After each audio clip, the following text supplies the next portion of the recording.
ഇന്ന് മുന്തിരിക്കൊത്താണ് ഇന്നത്തെ റെസിപ്പി. അതെങ്ങനെയാണ് തയ്യാറാക്കുന്നതെന്ന് നോക്കാം. കുറച്ച് തേങ്ങയൊന്ന് റോസ്റ്റ് ചെയ്ത് മാറ്റി വെക്കണം. അതുപോലെ തന്നെ ചെറുപയറും ഒന്ന് റോസ്റ്റ് ചെയ്യണം. അതിനുശേഷം മിക്സിയുടെ ജാറിൽ ഒന്ന് പൊടിച്ചെടുക്കണം.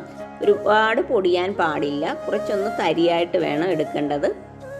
റെഡ് റോ റൈസാണ്, അതും ഒന്ന് റോസ്റ്റ് ചെയ്ത് പൊടിച്ചെടുക്കണം. ഇത് വേണമെന്ന് നിർബന്ധമില്ല, ബോയിൽഡ് റൈസ് യൂസ് ചെയ്താലും മതിയാകും.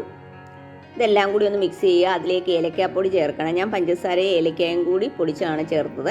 ഇനി നമ്മൾക്ക് ശർക്കരപ്പാനി വേണം. ശർക്കരപ്പാനി കുറച്ചൊന്ന് സ്റ്റിക്കി ആകുന്ന പരുവത്തിലാണ് വേണ്ടത്. ഇതിലേക്ക് ആഡ് ചെയ്തതിന് ശേഷം ചെറിയ ബോളാക്കി മാറ്റി വെക്കുക.